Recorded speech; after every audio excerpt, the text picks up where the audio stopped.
காரமோ கைவிடவே இல்லை, வேறு துணையே நீர் விலகவில்லை.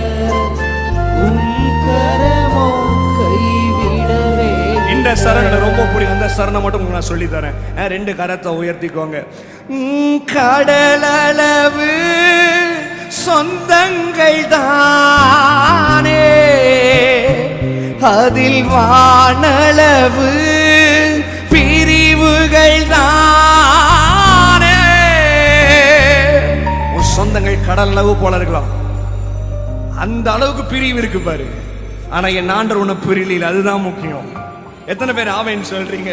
2 கரத்தை உயர்த்தி. கடலளவு சொந்தங்கள் தானே, அதில் வானளவு